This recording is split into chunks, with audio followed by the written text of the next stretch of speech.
Los efectos psicosociales de los medios de comunicación de la clase de Psicología de la Comunicación, grupo número 3, en la Universidad Autónoma de Honduras, en el Valle de Sula. Hola, saludos, muchas gracias. Mi nombre es Kevin Josué Rivera, somos el grupo número 3 y a continuación hablaremos en la clase de Psicología de la Comunicación, en esta exposición muy importante sobre el tema los efectos psicosociales de los medios de comunicación. Medios de comunicación es todo aquel emisor que transmite un mensaje, ya sea la radio, la televisión, prensa escrita, redes sociales, vallas publicitarias, cualquier instrumento que transmite el mensaje es un medio de comunicación. Hay que definir primero también qué son efectos psicosociales. Los efectos psicosociales son los que alteran la conducta de forma directa o indirectamente en la sociedad, en las masas. Hay muchos efectos que producen los medios de comunicación. Primero, tengo que comentarles que los efectos a largo plazo son un tipo que se da dentro del tema que voy a iniciar a hablarles en este momento. Y segundo, los efectos a corto plazo. Los efectos que se producen a corto plazo constituyen respuestas o reacciones inmediatas tras la exposición a un mensaje. Este tipo de efectos inmediatos quiero comentarles que se producen durante la exposición a un mensaje concreto y perduran hasta que termina la exposición a dicho mensaje. Aunque también pueden persistir más tiempo, pero el cambio tiene lugar por la exposición al mensaje. Así sucede cuando un sujeto reacciona ante los mensajes persuasivos de una campaña, por ejemplo, una campaña de información, o cuando reacciona afectivamente ante una imagen concreta de un largometraje. Solo es un ejemplo.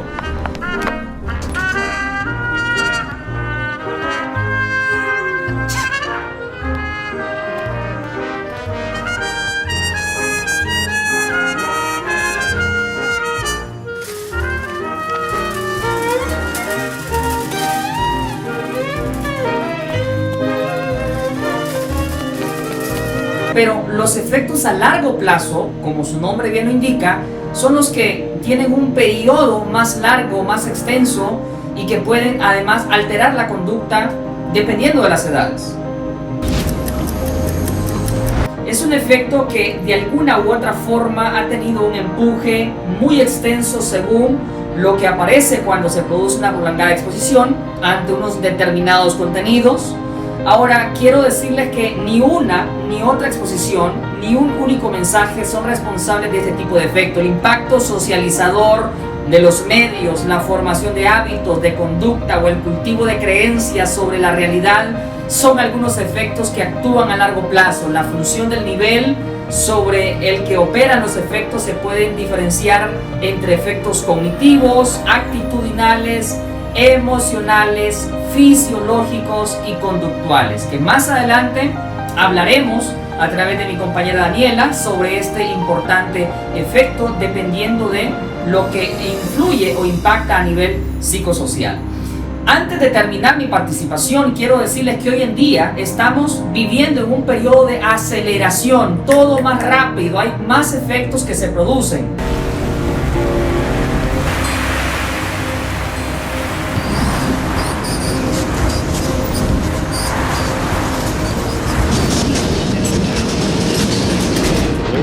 Si analizamos bien ahora, la rapidez de la información y la desinformación también produce un efecto psicosocial muy fuerte y la mayoría de forma negativa, porque los efectos no siempre son negativos, a veces son positivos. Y antes de finalizar mi participación quiero hacer énfasis en un punto importante: la rapidez de la información y la aceleración de la tecnología, de cómo influye las masas, los medios tradicionales y ahora las redes sociales es escalofriante. A mí me preocupa como estudiante desde el punto de vista psicológico la comunicación, cómo se ha alterado hoy día. Es importante para concluir tener en cuenta que todos los efectos de la comunicación se llevan a cabo en masas, dependiendo de las edades, dependiendo de los instrumentos y sobre todo del mensaje. Cada efecto tiene un punto importante, como bien lo decía, en las edades, en el tipo de población y también en qué tipo de industria se lleva a cabo. A continuación, quiero darle paso a mi compañera Daniela para que nos siga desarrollando el tema de los efectos psicosociales. Ahora, dirigido desde el punto de vista cognitivo, conductuales. ¿Cómo se lleva a cabo este efecto psicológico en las masas también? ¿Y qué tiene que ver y por qué nos debe de preocupar este análisis que estamos desarrollando en la presentación? Muchísimas gracias. Buenas tardes, mi nombre es Daniela Ramos y continuaré hablando sobre los efectos, solo que estos en función del nivel sobre el que operan.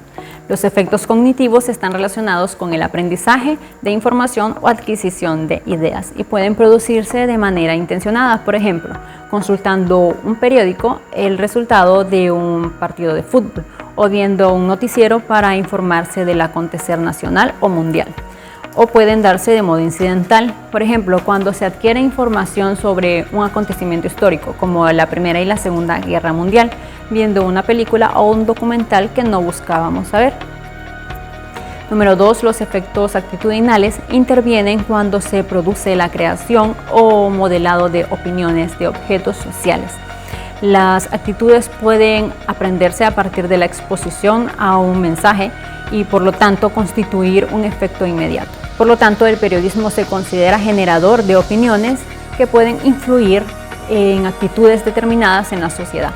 Así, un mensaje puede ser nuevo para un sujeto, lo que creará una opinión, pero también puede provocar un cambio de actitud hacia algo que ya se tenía una valoración concreta, o influir en las creencias sobre el mundo social, como por ejemplo, creer que la Tierra es redonda o creer en la justicia.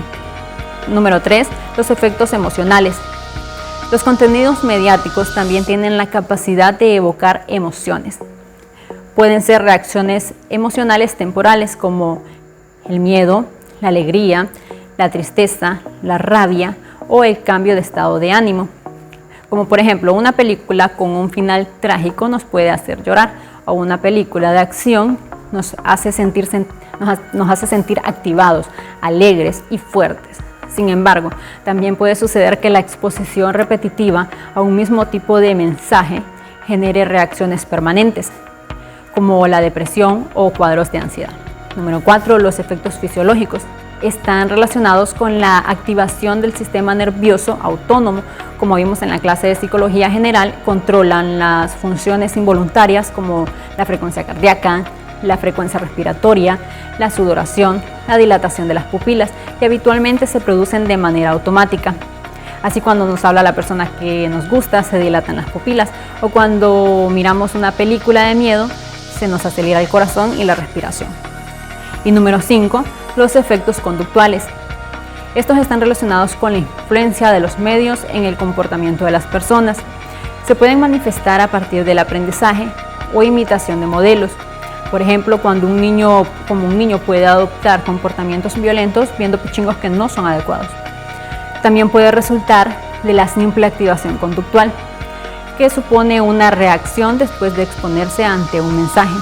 Desde el punto de vista de Dolph Silman, el entretenimiento mediático es un fenómeno tan ubicuo en la sociedad que es posible afirmar que la sociedad actual vive en la era del entretenimiento. Así, Silman y Borderer sugieren que existe poca investigación rigurosa sobre el fenómeno del entretenimiento mediático, aunque también consideran que en los últimos años la investigación comienza a sustituir las especulaciones. Y un estudio reciente de Bryan y Miron concluyen que las teorías sobre el entretenimiento mediático, como la teoría de la exposición selectiva, que hace que tendamos a buscar mensajes que concuerdan con nuestras creencias y actitudes, evitando información que ponga en duda aquello en lo que nosotros creemos. La teoría de usos y gratificaciones dice que no importa cuán poderoso sea un medio, puesto que si no satisface las necesidades de un determinado usuario, no tendrá impacto. Este no tendrá impacto. La teoría disposicional, la cual supone que cada característica que define la personalidad de un sujeto es relativamente permanente a lo largo de su vida o en cualquier circunstancia. Comienzan a ser utilizadas en gran intensidad en las investigaciones publicadas en las revistas más prestigiosas. A continuación los dejo con mi compañero Vladimir, que nos seguirá hablando sobre el entretenimiento. Buen día, compañeros, compañeras, licenciado. Mi nombre es René Altamirano y voy a exponer sobre el entretenimiento y la vivencia social. Tema muy interesante, pues aunque no se ha desarrollado mucha investigación respecto al mismo, hay autores que consideran que el entretenimiento se va a convertir en una de las primeras áreas de investigación de esta época moderna. ¿Por qué? Porque dedicamos más del 30% de nuestro tiempo a actividades de ocio. Y esto pues se deriva del hecho de que hoy en día con la innovación tecnológica es más fácil ocupar nuestro tiempo libre en actividades de entretenimiento mediático. Y es aquí que en el entretenimiento mediático destacamos la experiencia emocional o afectiva. Dov Silman señala que el estudio de afectividad es central para entender el efecto de los medios de comunicación en los procesos implicados en el disfrute del entretenimiento mediático como tal. En la investigación de la comunicación existen dos afectos que son los más estudiados: el ánimo o mood y las emociones. Por ello es que es importante, por otro lado, entender la diferencia entre ambos. Por un lado tenemos el estado de ánimo. El estado de ánimo se define como un sentimiento positivo o negativo de carácter genérico y de intensidad moderada en la vida emocional de las personas.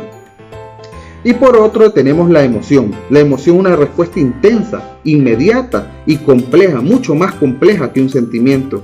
Y se centra en el objeto específico y se manifiesta a través de expresiones, conductas y reacciones fisiológicas, así como estados o vivencias, percepciones, cogniciones. El miedo, por ejemplo, para entender bien esto, que nos suscita una película de terror, es una emoción. En cambio, la ansiedad, el estrés que queda posterior a ver esta película es el estado de ánimo. Pero ¿por qué las personas nos exponemos al entretenimiento mediático? Bueno, Silman creó su propia teoría, la teoría del manejo emocional, y aquí generó la hipótesis de que el entretenimiento se puede utilizar como un regulador de la experiencia, es tanto para excitar o activar como para sosegar o calmar, depende del estado de ánimo que tengamos, sea positivo, negativo o la emoción que estemos viviendo en el momento. Parte de esto es que los seres humanos tendemos a maximizar el placer y por otro lado disminuir el malestar que tenemos. Es así que buscamos contenidos mediáticos para regular un determinado nivel de activación. Cuando tenemos una sobreactivación, por ejemplo cuando estamos muy estresados y queremos calmarnos, buscamos contenidos que nos generen calma y sosiego. Un documental sobre la naturaleza podría ser uno de ellos. Pero cuando tenemos falta de activación, cuando estamos aburridos, buscamos actividades o contenido mediático que nos generen activación como tal. Ahí podríamos buscar, por ejemplo, una película de acción. En cambio, si tenemos un estado de ánimo negativo, ¿verdad?, buscamos contenidos que busquen disminuir el malestar que tenemos. Pero si estamos positivos, alegres, seleccionamos contenidos que busquen prolongar este estado. Es decir, y concluyendo con este tema, la actividad mediática, el entretenimiento mediático es una herramienta importante en las personas para controlar sus estados de ánimo y sus emociones. Es decir, porque las personas a través del entretenimiento mediático buscamos, por un lado, maximizar el placer y por otro, minimizar el dolor. Al fin y al cabo, el entretenimiento como tal es una herramienta asociada con cómo nos sentimos. Bueno, eso es todo por mi parte. Muchas gracias por su atención. Buenas tardes, compañeros y licenciados. El tema que me toca exponer en esta tarde es sobre la identificación de los personajes. Un tema bastante amplio y muy interesante de ver el papel que juega la psicología en este tema. Uno de los grandes interrogantes de la investigación sobre los efectos del entretenimiento mediático es porque las personas experimentan estados emocionales intensos. ¿Qué queremos decir con esto? Que son generalmente de carácter negativo. Y ante estos relatos que a fin de cuentas narran acontecimientos en los que están implicados personajes de ficción. En una experiencia cotidiana que los relatos narrativos, puede ser escritos o audiovisuales, poseen un gran potencial de absorción y capacidad para transportarnos a otros mundos. Por ejemplo, al leer una novela, al observar una serie de televisión o al ver una película, las personas suelen quedar tan contentas que pudiera parecer que experimentan estados alterados de conciencia de gran intensidad. En este contexto se ha propuesto que la recepción empática que supone con la identificación con los personajes protagonistas constituye uno de los mecanismos principales para explicar los efectos del entretenimiento mediático. Por ello, la empatía se ha convertido en uno de los constructores más relevantes para explicar las reacciones de los espectadores ante los personajes de los relatos narrativos. Escuchen, compañeros, quiero decirles algo acerca de la empatía emocional. ¿Qué significa eso, compañeros? Significa que tiene que ver con las emociones, ¿verdad? Y cómo las personas se adentran en los personajes, diríamos en este caso, que es el tema que a mí me toca hablar. Y la empatía cognitiva, que quiere decir que tiene que ver con el conocimiento, con lo que las personas aprenden y cómo influyen los personajes en el aspecto, diríamos nosotros, negativo y positivo, ¿verdad? Para concluir, quiero agradecer, licenciado y compañeros, su atención. Este tema que me tocó exponer es amplio. En resumen, desde el punto de vista psicológico, la relación y la identificación de los personajes es más empático, ya que ellos son los protagonistas y por ende deben desarrollar cualidades de formas adoptivas. La psicología impacta en la comunicación corporal, pues esta es la que más transmite el mensaje. Esta fue mi presentación. A continuación, la siguiente participación de Celsa Troches. Muchas gracias. Les hablaré sobre el disfrute y placer estético ante el drama. Cuando hablamos de placer estético nos referimos a una sensación de plenitud, una satisfacción de otra naturaleza que aparece con la sorpresa, porque esta tiene que ser original, y es esta condición la que nos permite salir de lo habitual y de lo cotidiano, o sea que es todo aquello que nos separa de nosotros mismos.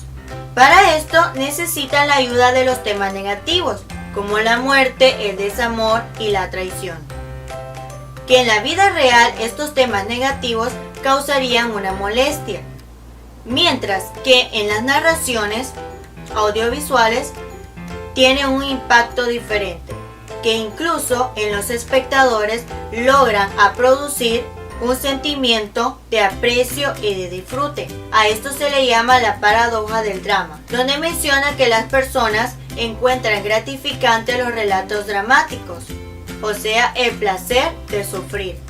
Lo mismo tiende a ser con los relatos de miedo y suspenso, que tienden a complacer a pesar de que la mayor parte de la narración el protagonista está en peligro o presenta múltiples problemas.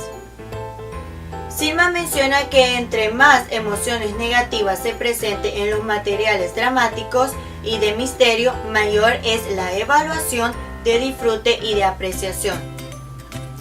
Para explicar estos fenómenos, Doug Silman, a finales de la década de 1960 y a inicios de 1970, desarrolló la teoría de transferencia de la excitación. Esta teoría se basa o se centra en la importancia de la activación fisiológica o aurosal, que significa la activación del estado de ánimo. Dice que una excitación que un evento determinado nos provoca se transfiere a la respuesta que emitimos ante otros eventos posteriores con la misma intensidad, y los residuos de la emoción se juntan con los estímulos y causan una reacción más intensa. Esto es, si una persona se ha activado en una situación o en un contexto A, un problema inicial, al poco rato se encuentra con otro contexto B, con un segundo problema, este provocará en él una emoción. Es ahí donde comienza la activación fisiológica, nuestro estado de ánimo. A eso es lo que se conoce como aurosal residual, el grado de activación que arrastramos de otro contexto a otro. La activación fisiológica sentida por los espectadores del drama se deriva de observar que los protagonistas se encuentran en problemas. Esta experiencia ocasiona malestar empático, ya que el espectador espera resultados positivos. El disfrute y la resolución o desenlace se ve aún más intensificado cuanto mayor y más inmediata sea la reacción de angustia precedente, debido a la magnitud de la excitación residual. Mi nombre es Elsa Escobar y aquí concluimos nuestra cápsula educativa.